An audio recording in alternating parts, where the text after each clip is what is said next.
Our next speaker is a PhD candidate of Microbiome Research Centre at St George Hospital, ladies and gentlemen. I hope you get something out of it. Let's put our hands together for Dr. Betty Nan Wu. Thank you very much.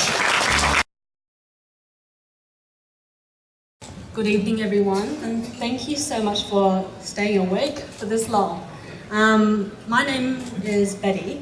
I am a gastroenterologist with a special interest in inflammatory bowel diseases, and I'm currently undertaking a PhD in the Microbiome Research Centre, which the SSMRF have had a central role, instrumental role in building and establishing.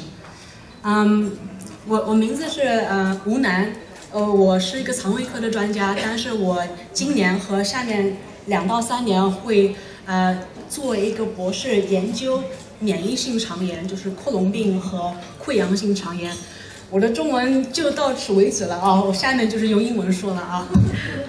So our team at the MRC was so fortunate to have received the SSMRF grant to undertake this landmark research project, which will hopefully improve the lives of those living with inflammatory bowel disease in our community and maybe all over the world.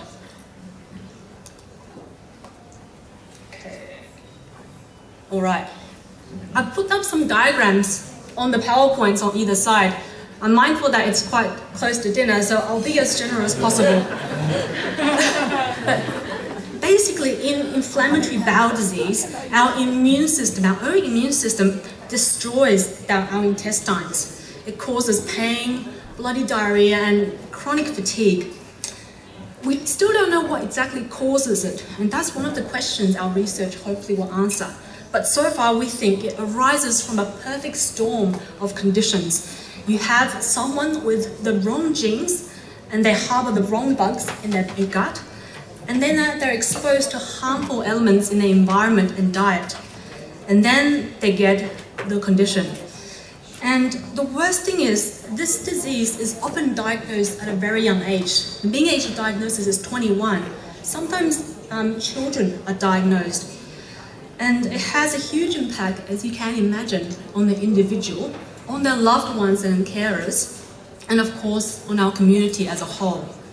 Some of you in the room may have been directly affected or know of someone who has been affected by this condition, which is a chronic illness, essentially at the moment with no cure.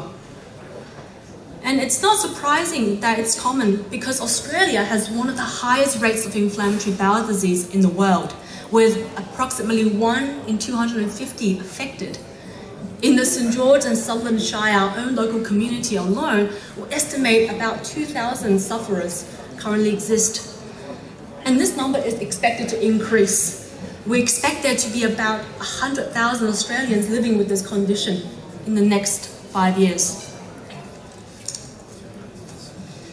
So why is it increasing? Well, that's one of the mysteries. If you look at the map, you can see that the places with the highest rates in red, so Australia, Europe, North America, are all westernized nations. So there is something in the Western environment that predisposes us to this condition. And this graph shows it really well. So on the left, okay, so towards the wall, are first generation migrants who have moved to Switzerland. And these people come from a country with a very low rate of inflammatory bowel disease. And you can see here, so Switzerland is indicated by the flat line 1 there, and everyone is below the line because their rate is lower. But when you look at their children, in the second generation, they have risen. Their rates of inflammatory bowel disease has risen to Swedish levels. And Australia, like Switzerland, has one of the highest rates of inflammatory bowel disease. So what is the missing link? Why is this happening?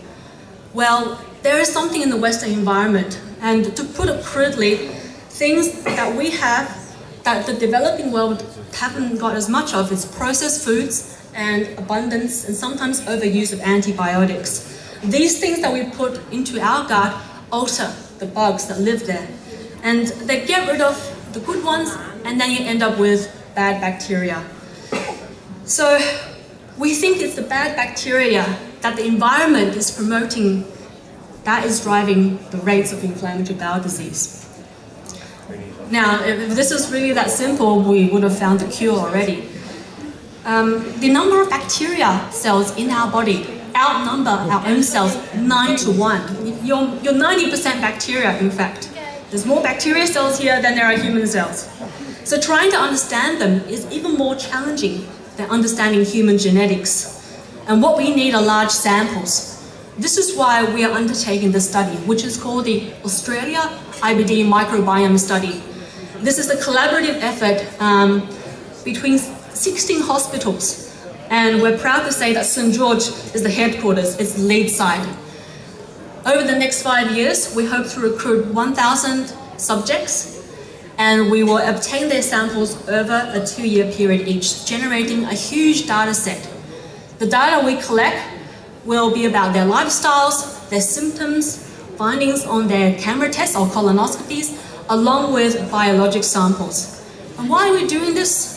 We're doing this so we can link the microbial or bacterial signals to the patient in front of us. As an example, if you have Joe here who has inflammatory bowel disease, Joe undergoes a very stressful time in his life and his diarrhea worsens.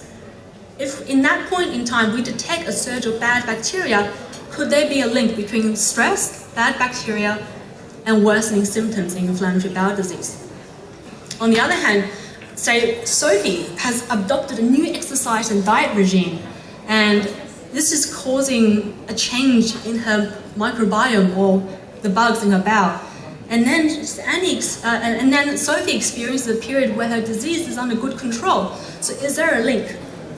Now, if we do this for 500 or 1,000 patients, we will be able to define the microbiota signature of inflammatory bowel disease in Australia. And this data bank will address the most burning questions in inflammatory bowel disease research, which are, what are the bugs that cause this condition, and how can we change this to help the sufferers? Now, of course, you have to do more than just that to deserve an SSMRF grant, as Jackie will, I'm sure, tell you.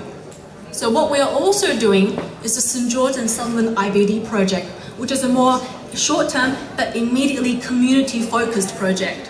As I said, there's 2,000 people living in our community, but of these, only 400 are captured in the St. George Hospital IBD database. And St. George Hospital IBD service is the biggest public service for this, dedicated to this disease. The rest of the data is incomplete, fragmented, scattered across public and private sectors. So our job is to unite them, because you must know your enemy to defeat them. So we must bring inflammatory bowel disease into the open. And what the St. George and Sutherland IBD project will do is 3 things. First of all, it will tell us how much IBD is in our community, and that will allow hospitals to allocate resources appropriately. Secondly, it will generate a social media presence and a website that will form the basis for a support network and local IBD resource for our IBD patients and their carers. And finally, the data that this provides us will eventually, in the future, generate new innovations in clinical treatments and diagnostic tools.